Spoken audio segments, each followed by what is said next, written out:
Bismillah, kita berangkat pulang teman-teman. Selamat siang ya untuk teman-teman sekalian.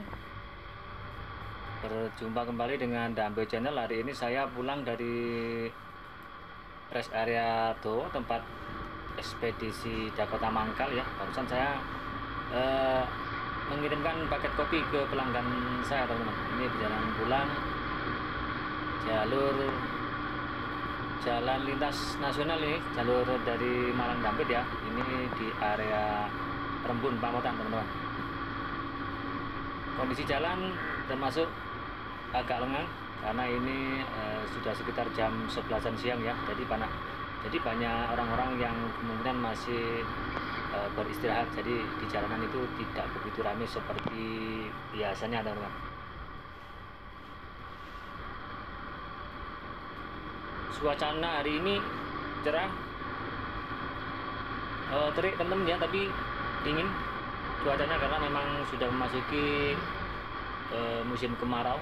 Jari wong Jawa itu berdiding teman-teman. Sekarang musim berdiding, jadi masuk kemarau. Walaupun teriknya matahari itu sepertinya menyengat, namun suasana suhunya itu malah dingin teman-teman.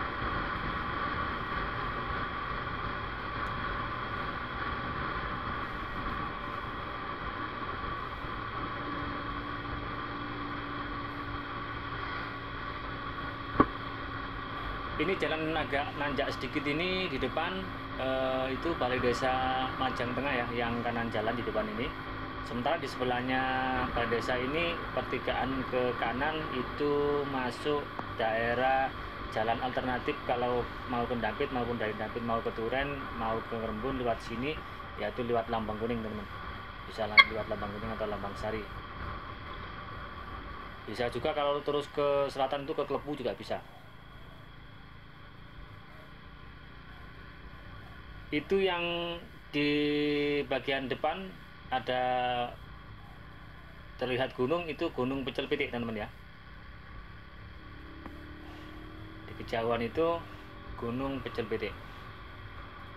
Arah jalan ini arahnya ke timur, agak serong sedikit ke utara. Dan pas ini agak silu sedikit ya karena menghadap ke matahari teman-teman.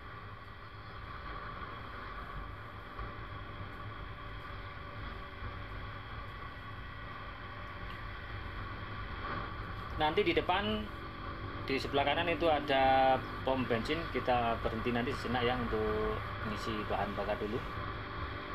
Tadi karena pas berangkatnya sempat nggak saya isi, takut kalau nggak habisan teman-teman. Nah ini di kiri jalan ini Pondok Pesantren Unit. Nah ini kita masuk ke sebelah kanan ya, ke pom bensin untuk mengisi bahan bakar dulu. Nanti akan saya isi penuh ya, tapi biasanya petralit itu kalau motor laki kayak gini hanya dijatah 70.000 teman-teman, tidak bisa sampai full penuh. Antri tapi sedikit ini ya, biasanya di sini antrinya itu juga bisa mencapai panjang teman-teman. Nah ini alhamdulillah hari ini nggak begitu panjang, hanya sekitar ada beberapa orang, jadi nggak terlalu lama nanti nunggunya. Kalau di SPBU ini jarang ya, jarang sekali saya terlihat ada tengkulak bensin. Itu tengkulak petralit itu di sini jarang.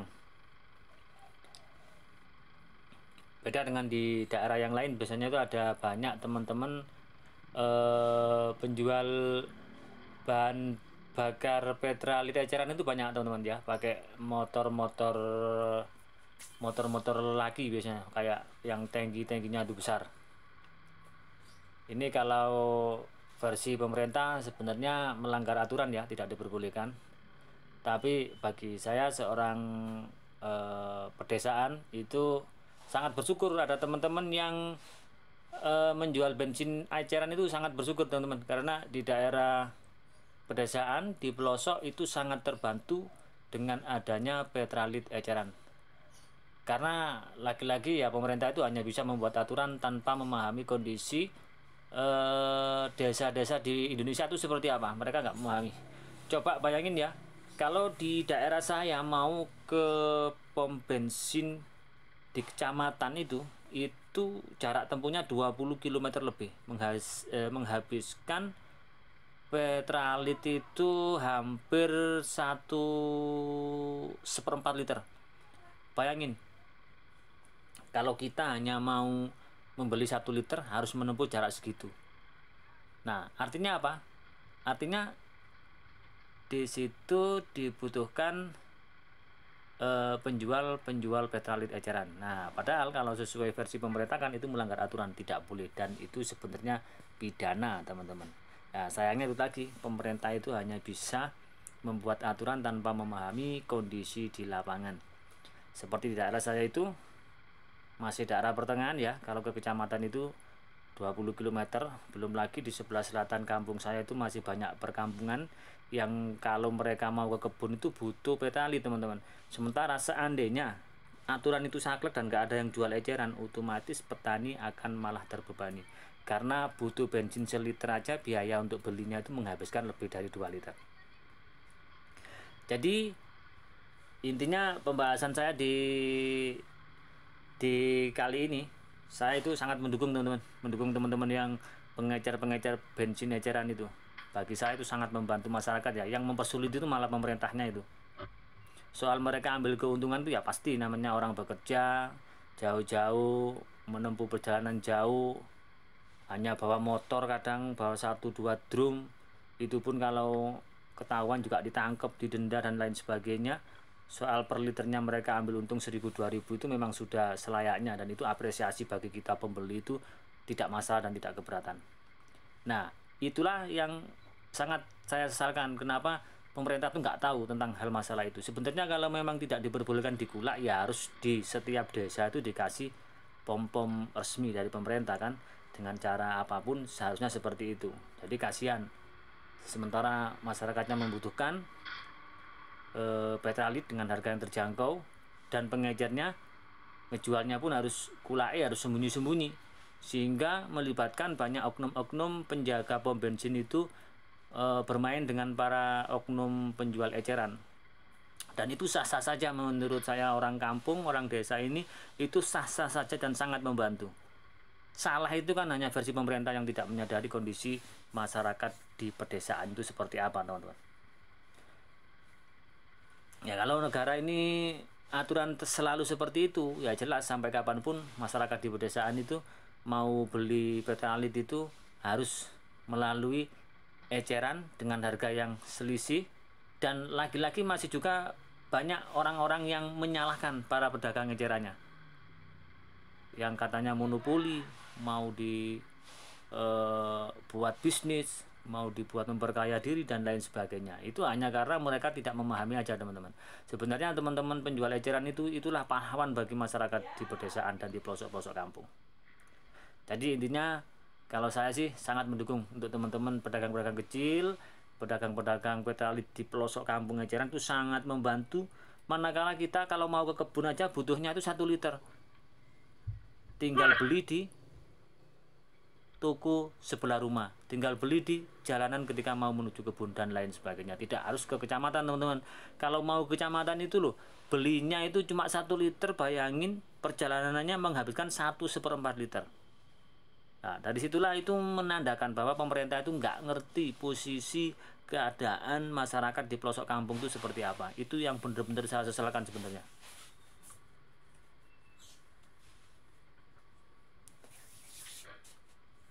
Ini antriannya tinggal 2 motor, teman-teman.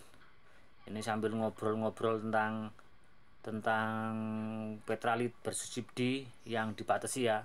Biasanya kalau saya lihat itu di setiap pom itu ada tulisan petralit itu dalam pengawasan, dan memang bahan bakar yang bersubsidi hanya untuk masyarakat miskin, bla bla bla dan lain sebagainya.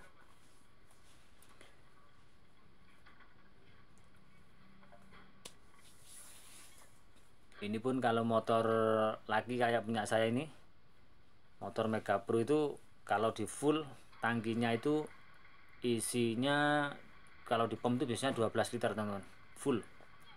Tapi ini kena aturan, petralit tidak boleh mengisi full tangki ya. Saya menyadari aja, nggak masalah, yang penting ada petralitnya. Itu biasanya hanya dibatasi, hanya dijatah itu 10 liter, teman-teman. Jadi hanya 7 liter hanya 70.000. Sementara kalau teman-teman pengepul yang punya hubungan dengan petugas, intinya main kong kali kong lah, mereka walaupun yang isi 15 liter 20 liter tangki modifan itu ya tetap diisi.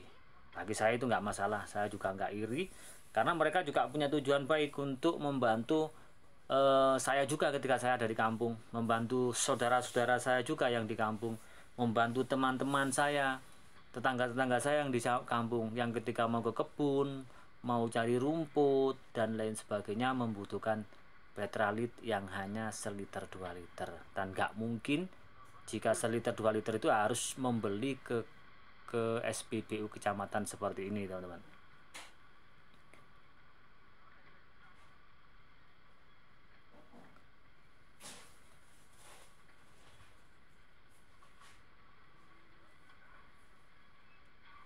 Ini alhamdulillah tadi antrinya nggak terlalu lama ya, nggak terlalu panjang karena pas kebetulan nomor berapa tadi, nomor 8 atau nomor berapa, biasanya sampai puluhan di sini, teman-teman.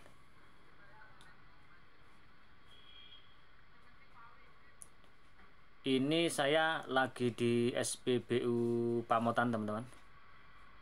SPBU Pamotan yang sebelah selatan jalan.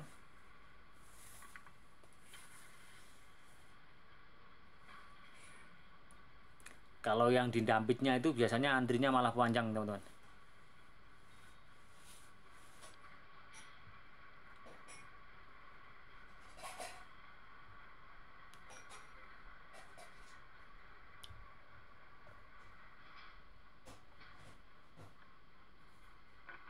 Oke, kita tutup dulu tangkinya. Kita lanjutkan perjalanan ya, teman-teman ya, menuju ke Dampit Kota. Nanti video saya ini kayaknya sampai Dampit Pasar itu bisa sampai, teman-teman, kalau nggak kehabisan baterai ya. Mudah-mudahan nanti masih bisa nutut sampai ke Pasar Dampitnya.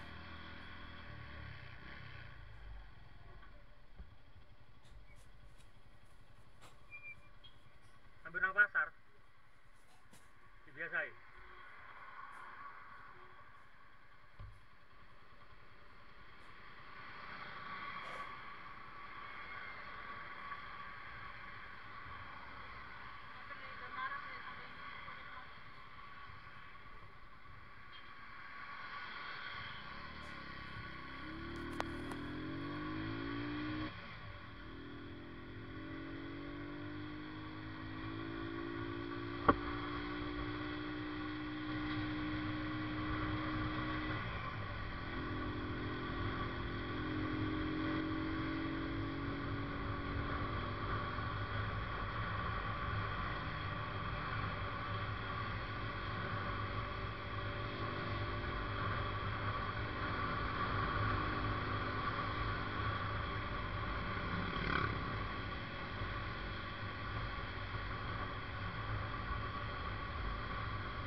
Ini yang di depan ini ada pertigaan ke kiri jalan ya. Ini bisa Kendauan, teman-teman.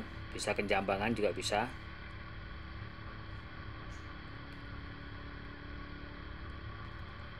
Terus yang di depan ini setelah jembatan ini jurang Kelampok. yang bener jalannya lebar ya, tapi tanjakannya itu sebenarnya ternyata curam teman-teman. Banyak sekali kadang mobil-mobil besar dengan angkutan yang berat tuh sering di sini tuh nggak kuat naik teman-teman. Kalau dari arah timur itu nggak kuat naik, di sini sering sekali terjadi itu.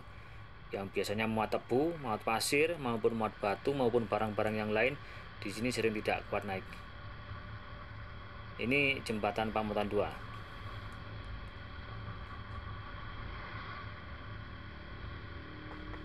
Sebentar lagi di depan kita akan memasuki kawasan pasar buah teman-teman. Di kiri jalan ini dimulai dari sini, ini nanti di depan sana itu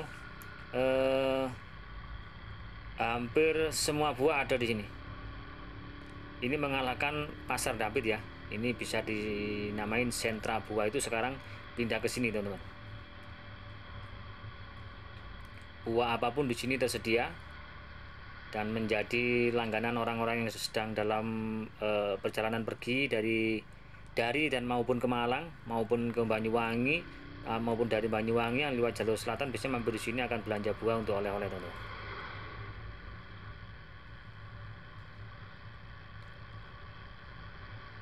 Di lajur jalanan ini biasanya kalau kita berbarengan sama mobil-mobil yang pengangkut tebu itu ya di sini yang antri, sama truk-truk pengangkut pasir sama batu itu ya biasanya di sini tuh antri sekali teman.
Dan dietan apa ini? Dietan kono apa? Oh. Sekarang kamu udah ngadep.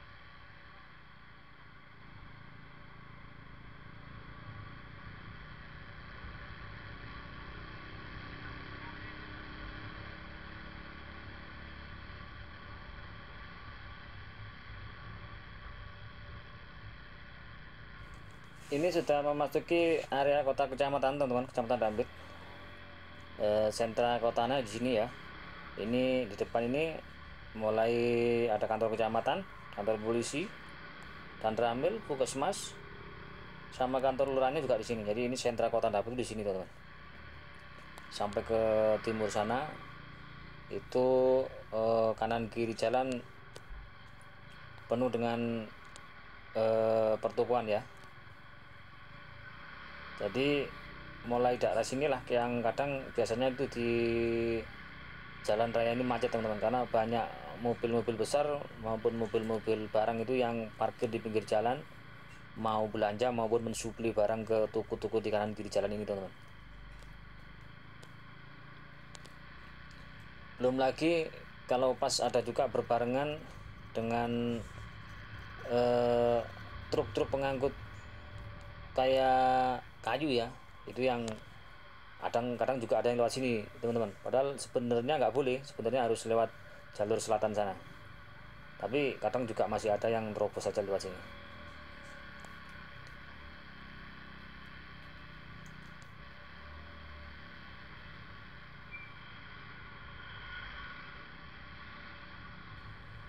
Di pertigaan ini yang depan ini, yang pertigaan ke kanan ini arah ke Pasar Lawas teman-teman ya, Pasar Lawas Dampit di sini. Itu ke juga pabrik urang, sama kalau mau ke Polaman atau pulang lewat Cerabaan lewat situ juga bisa teman-teman.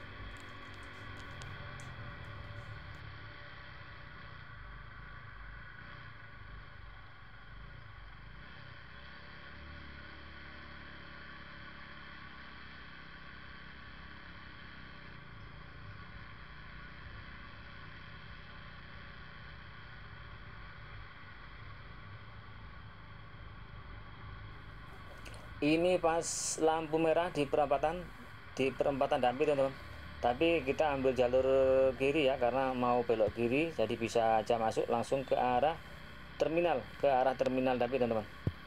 Nah ini di depan masjid besar Dampit. Ini di depan itu di Gapura itu kita sudah masuki wilayah Pasar Dampit, dan saya akan belok ke arah kanan aja teman-teman. Di sebelah depan ini pertigaan ke kanan, belok di sini saja ya, saya lewat jalur sini. Nah ini sudah banyak yang jualan bendera teman-teman, sama aksesoris merah putih, karena bentar lagi masuk 17-an. Ini sebelah kiri ini tempat sampah ya, biasanya di sini numpuk. Alhamdulillah hari ini bersih, pas bersih, pas sudah terangkut semua. Ya seperti ini teman-teman kondisi. Krowok-krowok jalannya, ini kaki lima ini ya, memang ciri khas kaki lima Dampit seperti ini. Gak seru teman-teman kalau nggak bergelombang seperti ini. Ini kalau malam para isu itu disinilah tempatnya teman-teman pedagang sayur yang di bawah kampung-kampung itu mempersiapkan dagangan mereka untuk dijajakan ke perkampungan teman-teman. Di sini bisa dibilang 24 jam ya, roda ekonomi berputar di daerah Dampit kaki lima ini. Selalu ada aja orang-orang yang bekerja mencari nafkah di sini setiap harinya teman-teman. Ini sudah masuk di unit 2 teman-teman. Oke, saya akan berhenti di depan situ ya, di bawah keres, cari tempat yang teduh untuk istirahat sejenak, mau beli beberapa barang teman-teman ya. Terima kasih yang sudah mengikuti video saya sampai detik ini teman-teman. Saya ucapkan salam sehat selalu ya. Assalamualaikum warahmatullahi wabarakatuh. Bertemu lagi di video-video berikutnya teman-teman.